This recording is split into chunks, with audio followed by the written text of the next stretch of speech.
जय सिया राम दोस्तों। हमारे YouTube चैनल स्पिरिचुअल डायरी पे आपका हार्दिक स्वागत है। आशा करती हूँ कि आप सभी लोग ठीक से होंगे, स्वस्थ होंगे। भगवान राम की कृपा आप पे सदा बनी रहे, मेरी यही कामना है। जब जब होई धर्म की हानि, बाढ़ई असुर अधम अभिमानी। इस पे अधर्म का बढ़ावा और धर्म की हानि और असुर पे मैंने आपको पहले वीडियो में बताया था, संक्षेप में वर्णन किया था। और आज मैं अधम और अभिमानी पे मैं आपको कुछ थोड़े बहुत जो भी मुझे ज्ञात है मैं बताना चाहूँगी। कल के वीडियो में असुर पे मैंने बताया था कि यह शरीर जो है ये भगवान के द्वारा बनाया गया एक वाद्य यंत्र है, जिसमें कि हमको सत्संग के द्वारा, महापुरुषों के द्वारा जो सत्संग होता है उसके द्वारा सुर डाला जाता है। तो यह शरीर भी जो है वो सुर में बजने लगता है। सुर में बजने का अर्थ ये है कि सत्संग के द्वारा, महापुरुषों के द्वारा हमको भगवान से मिलना। यह शरीर जब भगवान से मिल जाता है तो समझिए कि असुरी प्रवृत्ति खत्म हो जाती है और सुर में आ जाते हैं। असुर का मतलब होता है राक्षस, यानी राक्षसी प्रवृत्ति खत्म हो गई और हमारा शरीर जो है भगवान से मिल गया।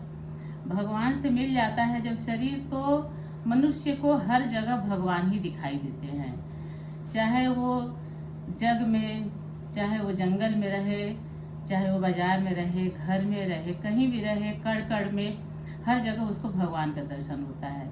यहाँ तक कि वो अपने हृदय में भी भगवान को ही देखता है। तो इसी पे तुलसीदास जी ने एक कविता लिखा, एक दोहा लिखा है कि सिया राम मैं सब जग जानी, करहूँ प्रणाम जोर जुग पानी।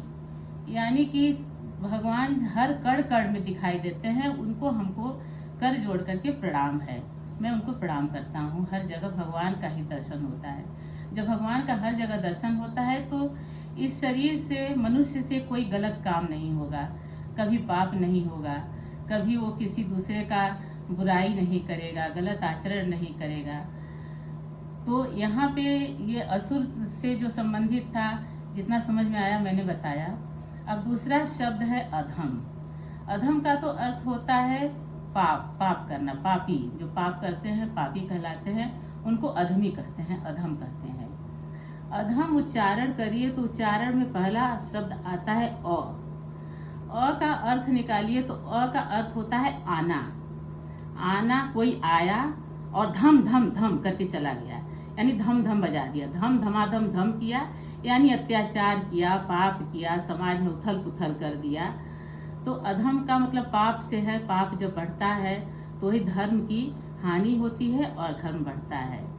तो अधम का मतलब होता है पापी। पाप करने वाले को अधमी कहते हैं, अधम कहते हैं। तीसरा है हमारा अभिमानी। अभिमानी का होता है अर्थ कि जिसने किसी की बात नहीं मानी उसे कहते हैं अभिमानी। जो किसी की बात न माने उसको हम कहते हैं अभिमानी। इसी जो कि एक कहानी के द्वारा मैं आपको बताऊंगी कि एक सज्जन थे, वो गए थे काशी। वहाँ पे पंडितों के द्वारा शास्त्रार्थ चल रहा था, वहाँ गए, शास्त्रार्थ में भाग लिए और भाग लेकर के आए तो बताने लगे कि अरे मैं तो काशी गया था और शास्त्रार्थ में भाग लिया और मैं किसी से हारा नहीं, सबको हरा के चला आया। तो उनके मित्रों ने कहा कि अरे तुम गए थे काशी और वहाँ पे तुम सबको हरा के चले, तुम तो इतने बड़े ज्ञानी हो नहीं, और वहाँ पे तो प्रकांड पंडित रहते हैं, विद्वान रहते हैं, तुम कैसे सबको हरा के चले आए। तो कहे कि मैंने किसी की बात ही नहीं मानी, तो मैं जीत गया। जब वो लोग कुछ भी कहते रहे मैं उन लोगों की बात नहीं मानी। तो अब सोचिए, अब विचार करिए आप कि जब आदमी के अंदर, इंसान के अंदर इतना अहंकार, इतना घमंड है कि वो इतनी बड़ी बात कह सकता है कि मैंने काशी के पंडितों को हरा दिया, तो ये इस पर क्या विचार करेंगे आप कि ये उपद्रवी है, उदंडी है, ये किसी की बात नहीं मानेगा। तो इसको क्या कहेंगे? ये अभिमान हुआ, इसके अंदर अभिमानी हुआ। अब ये इनके लिए समाज में कोई नियम, कोई कानून, कोई नीति, कोई अनीति कुछ नहीं है। ये न अपने माता की बात मानेंगे, न पिता की बात मानेंगे, न गुरुजन की बात मानेंगे, न समाज की बात मानेंगे, न सत्संग में महापुरुष इनको कुछ सिखाएंगे उसकी बात मानेंगे। तो ये जब पृथ्वी पे जब ये अत्याचार करेंगे तो क्या होगा? अधर्म बढ़ेगा और धर्म की हानि होगी। इस पंक्ति में यही दिखाया गया है कि असुर, अधम, अभिमानी मिल करके कैसे धरती पे अत्याचार किए हैं, धरती पे पाप बढ़ाए हैं।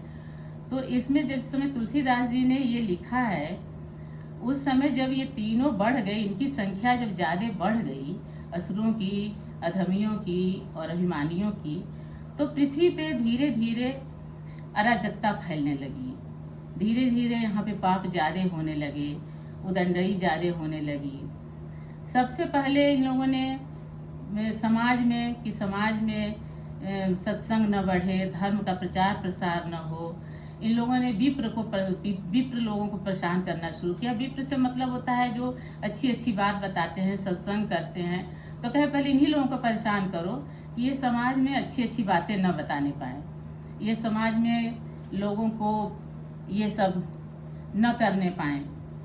एक और मैं आपको उदाहरण बताऊंगी अभिमानी का है कि अभिमानी लोग जो होते हैं, एक कहानी मैं सुनाऊंगी, इसके बाद मैं ये प्रकरण शुरू करती हूँ कि अभिमानी लोगों के लिए एक, इसको कहानी मत सत्य घटना मत मानिएगा, ये एक ऐसे ही कहानी है कि कैसे लोग उदंडता करते हैं। एक नदी थी, उसमें नाव जा रही थी, उस पर यात्री जा रहे थे और उस पर एक बाघ था, एक बकरी थी, उस पर वो भी यात्रा कर रहे थे। जब नाव कुछ दूर आगे बढ़ी तो बाघ बकरी से बोला कि अरे बकरी, तू धूल क्यों उड़ा रही है? अब विचार करिए कि पानी है, पानी में नाव चल रही है, वहाँ धूल कहाँ से आया? लेकिन उस बाघ की उदंडई देखिए कि कह रहा कि तुम धूल क्यों उड़ा रही हो? जानती नहीं हो मैं इस जंगल का राजा हूँ और राजा कुछ भी कर सकता है। तो बकरी बोली कि अरे राजा साहब, आपको मारना है तो सीधे सीधे मार दीजिए, क्यों बहाना बना रहे हैं कि धूल उड़ रहा है? अब सोचिए, ऐसे ही उदंड लोग जो समाज में होते हैं तो किसी न किसी बहाने को लेकर के और समाज में अराजकता फैलाते हैं। तो इसी तरह से जब समाज में अराजकता फैलती है तो यही अधर्म का बढ़ावा मिलता है। तो जब ये अधर्म बढ़ गया और जब ज़्यादा पापियों की संख्या ज़्यादा हो गई तो उन्होंने विप्र लोगों को निशाना बनाया कि पहले इन लोगों को परेशान करो कि ये समाज में जो है धर्म को बढ़ावा न मिलना पड़े, हम लोगों का राज्य हो जाए, हम लोगों का शासन हो जाए। फिर जिससे कि हमारे समाज में विप्र लोग रहेंगे और सत्संगी लोग रहेंगे, धर्म का बढ़ावा देंगे। तो इनको पहले इन लोगों ने उत्पात मचा के इनको परेशान करना शुरू किया।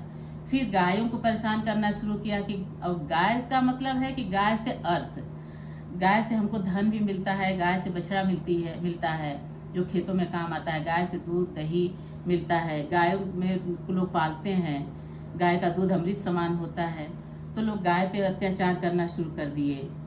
फिर उसके बाद से तीसरा निशाना बनाए ये लोग देवताओं को उत्पात मचाना शुरू किए, उनके यज्ञ में विध्वंस करना शुरू कर दिए, उनको पूजा पाठ नहीं करने देते थे। इस तरह से धीरे धीरे धरती पे पाप बढ़ने लगा। तब सब लोग मिल करके सोचे कि कहाँ चला जाए, कैसे इस धरती का उद्धार होगा। धरती माँ भी परेशान हो गई पाप से, वो धरती माँ भी पाप के बोझ से दबने लगी। तो ये लोग ब्रह्मा जी के पास गए, फिर ब्रह्मा जी शंकर जी के पास गए। सभी लोग मिल करके, सभी देवी देवता सब लोग मिल करके भगवान की स्तुति करने लगे कि हे भगवान, अब आप इस पृथ्वी पे आइए और अवतार लीजिए, अब आपकी बहुत ज़रूरत है।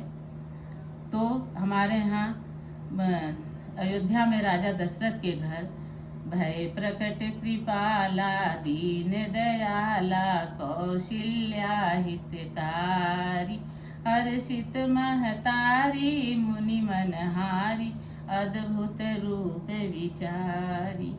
इस तरह से हमारे यहाँ भगवान का प्राकट्य हुआ, भगवान हमारे यहाँ अवतार लिए। यही भगवान राम, जो भगवान राम प्रकट हुए हैं, इनका नाम इनसे कितना बड़ा है मैं आपको एक कहानी के माध्यम से बताऊंगी। एक बार नारद जी के मन में आया कि भगवान का नाम भगवान से बड़ा है, राम का नाम, तो इसको समाज में कैसे चरितार्थ किया जाए। तो एक बार अयोध्या में राम दरबार लगा था। सभी ऋषि मुनि, बड़े बड़े संत महात्मा, राजा महाराजा सभी लोग दरबार में आए थे। तो काशी के राजा भी आए तो नारद जी काशी के राजा से रास्ते में ही मिले और कहे कि राजा साहब एक बात है, एक बात मैं कहूँ और आप उसको करिए। आप जा रहे हैं, वहाँ पे विश्वामित्र जी भी आए हैं राम के दरबार में। आप सबको प्रणाम करेंगे ही, सबको प्रणाम करिएगा, लेकिन विश्वामित्र जी को प्रणाम मत करिएगा। तो कहे कि क्यों, बड़े हैं, संत हैं, महात्मा हैं, क्यों नहीं मैं प्रणाम करूँगा। तो कहे कि नहीं, इसका एक रहस्य है, मैं आपको बाद में बताऊँगा, आप बस प्रणाम मत करिएगा। तो नारद भी बहुत बड़े ऋषि, राजा सोचे कि नारद ऋषि इतने बड़े ऋषि मुनि हैं, इनका भी बात मानना, अच्छा ठीक है। कहे ठीक है, मैं प्रणाम नहीं करूँगा। चले गए दरबार में, गए, सबको प्रणाम किए, लेकिन विश्वामित्र जी को प्रणाम नहीं किए। तो विश्वामित्र जी को बहुत बुरा लगा, कहे कि अरे ये काशी के राजा को इतना घमंड हो गया कि सबको प्रणाम किया और हमको प्रणाम नहीं किया। ठीक है, दरबार खत्म हुआ, राम के पास आए, राम जी से बोले कि भाई देखो राम जी, और ऐसा है कि काशी के नरेश को इतना घमंड हो गया है कि वो सबको प्रणाम किया और हमको प्रणाम नहीं किया, तुम मुझे एक वचन दो। तो राम जी बोले कि हाँ बोलिए, क्या वचन दूँ, क्या है, किस चीज़ का वचन दूँ। अतने पहले तुम वचन दो कि जो मैं कहूँगा वो तुम करोगे।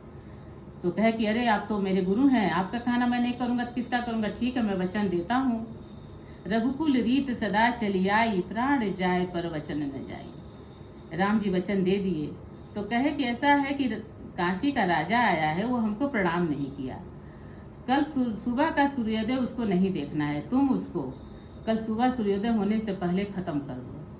अब राम बड़े असमंजस में पड़े, कहे अरे, कहे ठीक है, अब तो मैं वचन दे चुका हूँ, ठीक है, कल का सूर्योदय नहीं देखेंगे वो।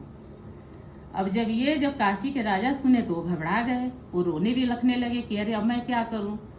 तब नारद जी प्रकट हो गए, कहे आप परेशान मत होइए, आपसे मैं कहा था ना कि एक रहस्य है, मैं रहस्य आपको बताऊंगा। आप ऐसा करिए कि हनुमान जी की माता अंजनी जी हैं, उनके पास जाइए और उनका पैर पकड़ लीजिएगा और उनसे वचन लीजिएगा, कहिएगा कि आप मुझे वचन दीजिए, और जब तक वो वचन नहीं देंगी तब तक उनका पैर मत छोड़िएगा। तो कहे ठीक है, गए हनुमान जी की माता जी के पास, अंजनी जी के पास, उनका पैर पकड़ लिए, उनसे वचन मांगने लगे। तो कहे कि किस चीज़ का वचन, अब तो मेरे प्राण का बहुत संकट में है, मेरे प्राण बचाइए माता जी, किसी तरह आपको बचाना है, पहले वचन दीजिए तभी मैं आपका पैर छोड़ूंगा। और बड़ी परेशान हो गई, कहीं चलो ठीक है, प्राण बचाना है बचाऊंगी, अब जैसे ही बचाऊं मैं वचन देती हूँ, बताओ बात क्या है। तब जब वचन दे दी तब ये पूरी बात बताए कि ऐसी ऐसी बात है और राम जी हमको मारने के लिए प्रण लिए हैं। अब माता अंजनी बहुत परेशान हो गई कि अरे भगवान ही जब मारने के लिए प्रण लिए हैं तो भगवान को कैसे रोका जाए। तो हनुमान ये चले आए और अंजनी माता बड़ी परेशान थी। हनुमान जी आए, पूछे माता जी आप क्यों इतनी परेशान हैं। कहे कि काशी के राजा आए थे, मैंने उनको वचन दे दिया है कि मैं आपके प्राण की रक्षा करूंगी, तुम मुझे वचन दो कि तुम उनके प्राण की रक्षा करोगे। तो कहे कि काशी के वचन कि कौन प्राण लेगा, क्या लेगा, ये सब नहीं बताएं, बस कहीं कि वचन दो, उनके प्राण संकट में है, उनके प्राणों की रक्षा करनी है। तो कहे ठीक है, प्राणों की रक्षा मैं करूंगा। तब उनको पूरी बात बताई कि ऐसी ऐसी बात है और राम जी ऐसे ऐसे सूर्योदय के पहले उनका प्राण लेंगे। अब हनुमान जी बहुत परेशान हुए, कहे राम जी ही लेंगे प्राण, अब इसको कैसे अब किया जाए, कैसे बचाया जाए इनको। अब वचन भी माँ भी दे चुकी हैं, हम भी दे चुके हैं।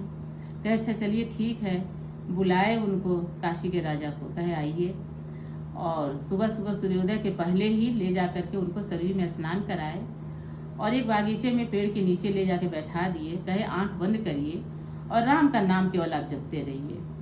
और वो राम का नाम जपते रहे और उनके चारों तरफ वो परिक्रमा करने लगे हनुमान जी, और राम का नाम का जाप करने लगे। राम जी अब काशी के राजा को खोजते खोजते खोजते खोजते लक्ष्मण जी के साथ बागीचे में पहुंचे तो देख रहे हैं कि वो बैठे हैं, हनुमान जी उनकी परिक्रमा कर रहे हैं और राम का नाम लिए जा रहे हैं। लेकिन उनको मारने का जो वचन ले लिया तो मारना तो था ही उनको। तो राम जी अपना निकाले धनुषवाड़ और तीर चलाए। जब तीर चलाए तो तीर जाकर के हनुमान जी के छाती में लगा और लगा हनुमान जी के छाती में, बेहोश हो गए राम जी। अब लक्ष्मण जी साथ में दे परेशान, फिर दूसरा तीर चढ़ाए, फिर लगा, फिर उनको इतना कष्ट हुआ कि फिर बेहोश हो गए। अब लक्ष्मण एकदम परेशान हो गए, कहे कि अरे अब ये क्या मारेंगे, मैं ही मार दूंगा। तब तक नारद जी प्रकट हो गए वहाँ पे, कहे कि अब तो अनर्थ हो जाएगा, और कहे रोके सबको, कहे कि नहीं नहीं ऐसी बात है कि, और फिर उनको भी बुलाया गया, विश्वामित्र जी को भी बुलाया गया, और कहे कि मैं समाज में ये चरितार्थ करने के लिए मेरा ही सब ये खेल है, मैं ही रचा था कि राम से बढ़ के राम का नाम है, राम का नाम जपने से देखिए इनको एक भी बाढ़ नहीं लगा। तो इस तरह से ये कहानी पूरी होती है, और राम का नाम लेने से हमारा हर कष्ट दूर हो जाता है, और राम से बढ़ के राम की महिमा है। बस आज की वीडियो में इतना ही। जय सिया राम दोस्तों। कमेंट बॉक्स में जो भी कमेंट करना होगा करिएगा, सब्सक्राइब करिएगा। जय सिया राम।